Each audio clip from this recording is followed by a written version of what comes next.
Adam had known from the moment he stepped onto the plane that this flight would test him, but he didn't expect it to unravel before the plane even left the ground. His daughter Lily had begun fussing the moment they settled into their narrow economy seats, her small fists waving in protest, her cheeks flushed, her breaths uneven with the threat of tears. Adam bounced her gently, whispered to her, made silly noises he would have been embarrassed to make anywhere else. But nothing worked, and by the time the flight attendants began their safety demonstration, the dam broke. Lily let out a wail so piercing and sudden that a few passengers actually flinched, and Adam felt his soul leave his body. "Shish, baby, it's okay. Please, sweetheart," he murmured, rubbing her tiny back, gently rocking her, but the crying only intensified. Her face scrunched, her fists trembled, and her sobs came out in painful waves. The pressure change during takeoff hadn't even begun yet, and already she was miserable. Adam knew it would get worse. He'd read every article on babies and flights. He'd even packed 3 different types of pacifiers in case she hated her favorite that day. But none of that mattered when she was overwhelmed, exhausted, and scared. Passengers began shifting in their seats, some giving sympathetic nods, but many offering that particular annoyed glance reserved for parents who dared bring children onto public transportation. A woman across the aisle sighed loudly, muttering something about people these days. The businessman seated beside Adam pressed his fingers to his temples as if personally victimized by the sound. A younger girl wearing headphones made a dramatic show of turning her music volume up. Adam's cheeks burned. He hated this. Not the baby. Never Lily. But the feeling of being watched, judged, silently accused of failing as a parent because his infant was upset. If only they knew how close he was to breaking himself. The sleepless nights, the half-eaten meals, the racing to daycare between shifts at the auto shop, the bills piling up like taunting reminders of everything he wasn't providing. He bounced her again, whispering sweet nonsense, brushing his thumb across her hair, hoping she'd feel safe enough to calm down. Sweat dripped down the back of his neck. He hadn't even wanted to take this flight, but it was the only way he could afford to get Lily to his sister's wedding. He'd promised he wouldn't miss it, and his sister had begged him to bring the baby so she could finally meet her niece. Borrowing money wasn't an option. Adam refused to ask for help he couldn't repay. The flight attendant approached, offering a polite but strained smile. "Is there anything you need, sir?" He shook his head, mortified. "Just a miracle," he joked weakly. But the crying didn't stop. In fact, it grew louder with the plane's ascent, bouncing through the cabin walls like it was amplified by invisible speakers. A few passengers groaned. One covered his face with his jacket. The businessman next to Adam finally snapped, muttering under his breath, "Great. Just what I needed on a 4-hour flight." Adam swallowed hard. He wanted to disappear, to evaporate, to sink into the scratchy airplane carpet and never come out. Anxiety wrapped around him so tightly he could barely breathe. "Come on, Lily, please," his voice cracked. That was when he saw him. A tall figure in a charcoal gray suit stood up in first class, sharp, commanding, the kind of presence that made people instinctively move out of the way. His sleek wristwatch caught the cabin lights. His broad shoulders, straight spine, and perfectly controlled expression radiated a level of authority Adam recognized only from people who had power, real power. A billionaire power. Adam didn't know who he was at first, only that everyone suddenly stopped pretending not to stare. A few whispered, "As that, it has to be. That's Ethan Hale, the Hale Enterprises guy." Adam had heard the name before. Everyone had. Ethan Hale was one of the richest men in the country, known for his ruthless business sense, staggering wealth, and impossibly private personal life. He wasn't supposed to be on a commercial flight. People like him had private jets, entire crews, champagne pre-departure drinks, and more legroom than Adam had in his entire apartment. So why was he walking toward him? Adam braced himself, cheeks burning so hot they could have lit the overhead lights.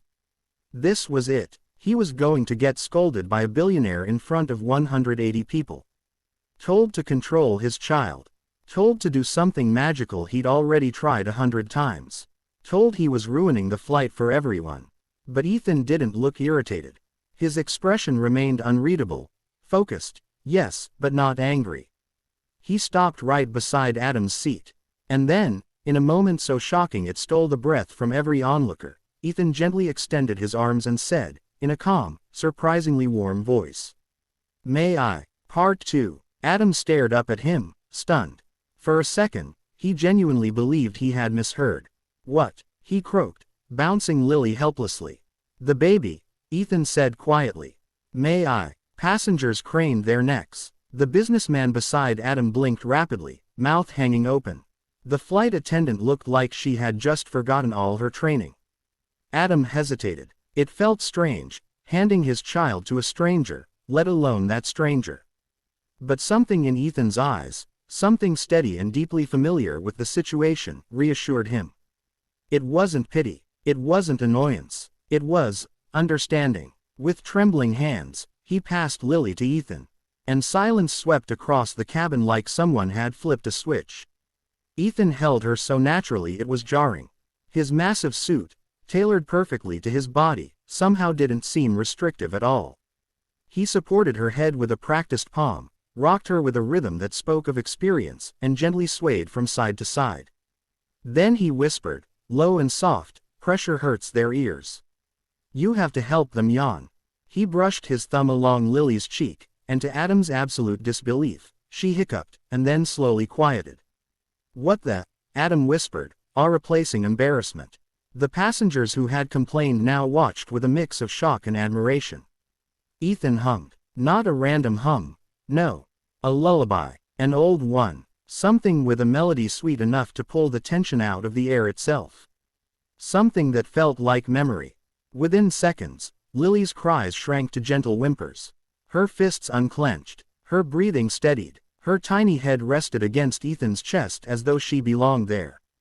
The billionaire CEO continued pacing softly, gently bouncing her, whispering to her in a tone so tender it almost hurt to hear. Adam saw it before he could make sense of it, the flicker of pain behind Ethan's eyes. A deep, buried ache. The way he clung just a little tighter than necessary, as if afraid she would vanish. Finally, after several minutes, Adam found his voice again. "You're good with kids." Ethan paused, his expression breaking for just a second.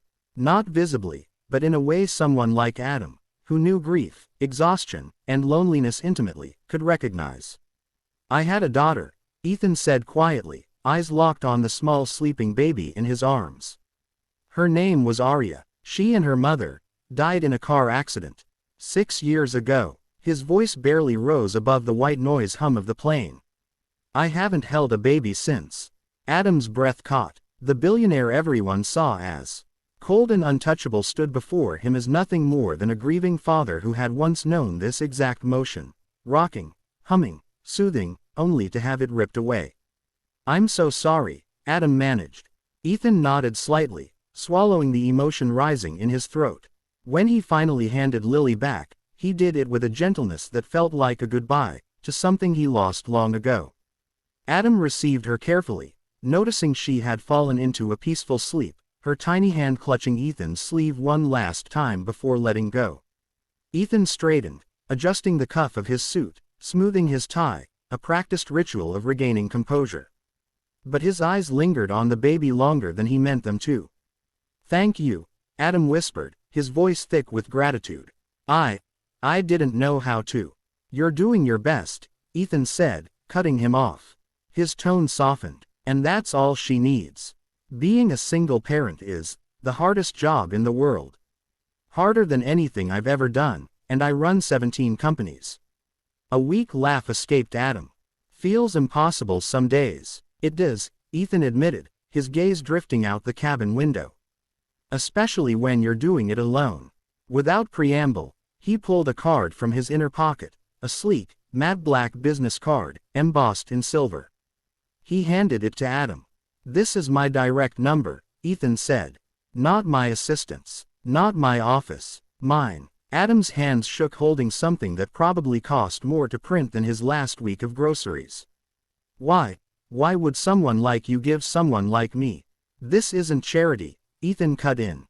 "It's something I wish someone had done for me." He paused. "A little support. Someone to call when everything feels like it's falling apart.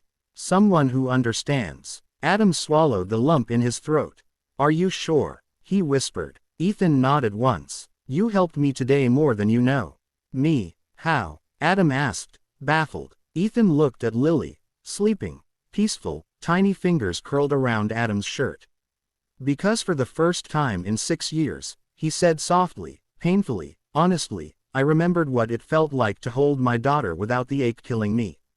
Adam couldn't speak. Neither could many of the passengers who had witnessed the moment. Some blinked back tears. Some simply stared in disbelief at a billionaire bearing his heart to a stranger in economy. As the plane began its descent, Ethan stepped back toward first class, but before he left, he rested a steady hand on Adam's shoulder. You're not as alone as you think, he said. And for the first time in a long time, Adam believed it. The plane touched down with Lily still sleeping peacefully, Ethan disappearing into the crowd as silently as he had arrived, and Adam holding both his daughter and a business card that felt like the beginning of something neither of them could have seen coming.